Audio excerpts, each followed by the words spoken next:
வணக்கம். ஒரே ஒரு தொகுதியில நடக்கிற தேர்தல் முடிவு ஒட்டுமொத்த மாநிலத்தோட நிர்வாக கொள்கைகளையே தலைகீழா மாத்துமா? என்னடா இதுன்னு யோசிக்கிறீங்களா? மேற்கு வங்கத்துல சமீபத்துல நடந்த சில எதிர்பாராத திருப்பங்களையும் அதனால எடுக்கப்பட்ட அதிரடி முடிவுகளையும் பத்தி தான் நாம இன்னைக்கு பார்க்க போறோம். எந்த ஒரு அரசியல் சார்பும் இல்லாம நமக்கு கிடைச்சிருக்க தரவுகளோட அடிப்படையில இத விரிவாக அலசலாம். வாங்க ஆரம்பிக்கலாம். இன்னைக்கு நாம பார்க்க போற விஷயங்கள் இதுதான். முதலாவதா ஃபால்டா இடைத்தேர்தல். ரெண்டாவதா டைமண்ட் ஹார்பர் தொகுதி மேல இதோட தாக்கம். மூணாவதா விடுமுறை மற்றும் இறைச்சிக்கான புதிய கொள்கைகள். அப்புறம் கடைசியா வேலைவாய்ப்பு மற்றும் குடியேற்ற விதிகள்ல நடந்திருக்க மாற்றங்கள். பகுதி 1 ஃபால்டா இடைத்தேர்தல் ஒரு எதிர்பாராத திருப்பம். 1,921. இந்த பிரம்மாண்டமான நம்பரை கொஞ்சம் கவனிங்க. இது ஏதோ சாதாரண நம்பர் கிடையாது. பாஜக வேட்பாளர் தேவாங்ஷு பாண்டா ஜெயிச்ச வாக்கு வித்தியாசம் இதுதான மூல தகவல்கள் சுட்டிக்காட்டுது. ஒரு சட்டமன்ற தேர்தல்ல, அதுவும் இடைத்தேர்தல்ல இவ்ளோ பெரிய வாக்கு வித்தியாசம் அப்படிங்கிறது நிஜமாவே கொஞ்சம் ஆச்சரியமான விஷயம்தான் இல்லையா? இங்க பதிவான வாக்குகளை கொஞ்சம் பிரிச்சு பார்த்தா ஒரு சுவாரஸ்யமான முரண்பாடு நமக்கு தெரியுது. தேர்தலுக்கு சரியா 2 நாளுக்கு முன்னாடி திரிணாமுல் காங்கிரஸ் வேட்பாளர் போட்டியிலிருந்து விலகிறதா அறிவிச்சிட்டாரு. அப்படி இருந்தும் பாத்தீங்கன்னா அவருக்கு 7,000க்கும் மேற்பட்ட வாக்குகள் பதிவாகியிருக்கு. அதே நேரத்துல பாஜக சுமார் 1.5 லட்சம் வாக்குகளையும், சிபிஎம் மற்றும் காங்கிரஸ் முறைய 40,000 அப்புறம் 10,000 வாக்குகளையும் வாங்கியிருக்காங்க. இதோட பின்னணி என்னன்னு பார்த்தா, இந்த வெற்றியின் மூலமா வங்காளத்துல பாஜகவோட மொத்த இடங்கள் 207 இருந்து 208 உயர்ந்திருக்கு. அது மட்டும் இல்லாம இதுக்கு முன்னாடி நடந்த நக்சல்பாரி வெற்றியில கிடைச்ச 1,04,000 வாக்கு வித்தியாசத்துக்கு ரொம்ப பக்கத்துல இந்த வெற்றி அமைஞ்சிருக்கு. சுவேந்து அதிகாரி முன்னெடுத்து வர புதிய நிர்வாக கொள்கைகளுக்கு மக்கள் கிட்ட கிடைச்ச நேரடி அங்கீகாரமா தான் இந்த வெற்றியை தரவுகள் காட்டுது. பகுதி 2 டைமண்ட் ஹார்பர் தாக்கம். இது எப்படி பரவுதுன்னு பார்க்கலாம்.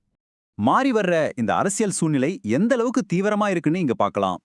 அபிஷேக் பானர்ஜியோட அசைக்க முடியாத கோட்டை அப்படின்னு கருதப்பட்ட டைமண்ட் ஹார்பர் தொகுதியில 2019 அப்புறம் 2024 இருந்த 7 லட்சம் வாக்குகள் முன்னில இப்போ வெறும் 2.3 லட்சம் வாக்குகளா பயங்கரமா சரிஞ்சிருக்கிறத இந்த தரவுகள் நமக்கு தெளிவா காட்டுது.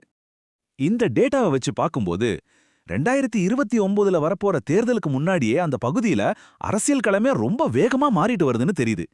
டைமண்ட் ஹார்பர் தொகுதியை தக்க வைக்கிறதுக்காக இனி வர்ற சாலங்கள்ல அவங்க ரொம்ப கடுமையான போராட்டத்தை சந்திக்க வேண்டியிருக்கும்னு தரவுகள் கணிச்சு சொல்லுது. இப்போ இதிலிருந்து நமக்கு இயல்பாவே ஒரு கேள்வி வரும். ஒரு குறிப்பிட்ட தொகுதியில கிடைச்ச இந்த தேர்தல் வெற்றியை வச்சு மாநில அளவுல நிர்வாகம் என்னென்ன கொள்கை மாற்றங்களை உடனடியா செஞ்சாங்க? வாங்க பார்க்கலாம். பகுதி 3 விடுமுறை மற்றும் வதை தொடர்பான கொள்கைகள், அதிரடியான நிர்வாக மாற்றங்கள். அரசு விடுமுறைகள்ல கொண்டு வந்திருக்க மாற்றங்களை பாருங்க.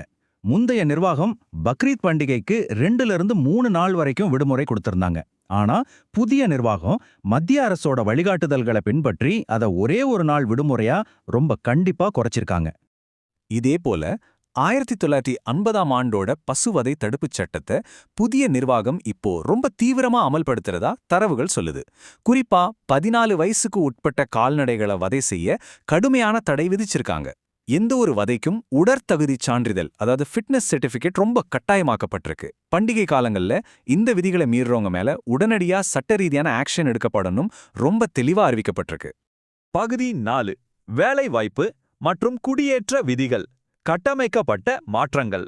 சமீபத்துல நீதிமன்றம் 26,000 ஆசிரியர் வேலைவாய்ப்புகளை ரத்து செஞ்சது உங்களுக்கு ஞாபகம் இருக்கும். இதைத் தொடர்ந்து மாநில வேலைவாய்ப்பு விதிகள்ல முற்றிலுமா புதிய மாற்றங்களை கொண்டு வர போறதா தரவுகள் உறுதிப்படுத்துது. பழைய முறையில இருந்த குறைபாடுகளை நீக்கிட்டு ரொம்ப தெளிவான புதிய வேலைவாய்ப்பு வழிகாட்டுதல்களை உருவாக்கிட்டு வரதா சொல்லப்படுது. குடியேற்றத்தை பொறுத்த வரைக்கும் CAA சட்டத்துக்கு வெளியே இருக்கிற ஆவணமற்ற குடியேறுகளை குறிவச்சு 3D அப்படிங்கிற ஒரு உத்திய புதிய நிர்வாகம் ரொம்ப ஓப்பனாவே அறிவிச்சிருக்காங்க. அதாவது டிடெக்ட், டெலீட் அப்புறம் டீபோர்ட், கண்டுபிடி, நீக்கு, நாடு கடத்து. இது ஒரு பக்கா பிளான் பண்ணப்பட்ட படிப்படியான அதிரடி திட்டம்னு தரவுகள் விளக்குது.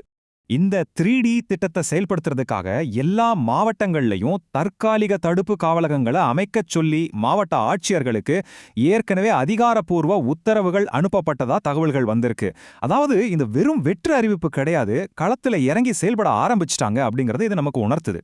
சரி, இப்போ இந்த அலசலோட இறுதி பகுதிக்கு வந்துட்டோம். கடைசியா உங்களை சிந்திக்க வைக்கிற மாதிரி ஒரு கேள்வியோட இதை நான் நிறைவு செய்றேன். மாறிட்டு வர இந்த வாக்கு சதவீதங்களும் புதுசா வந்திருக்க இந்த அதிரடி நிர்வாக கொள்கைகளும் 2029 நோக்கி பயணிக்கும் மேற்கு வங்கத்தோட ஒட்டுமொத்த அரசியல் வரைபடத்தையே எப்படி மாத்தி அமைக்க போகுது? இது ஒரு புது ஆரம்பமா இல்லனா ஒரு பெரிய முடிவோட அறிகுறியா? நீங்களே யோசிச்சு பாருங்க. மீண்டும் ஒரு சுவாரஸ்யமான அலசலில் சந்திக்கலாம். நன்றி.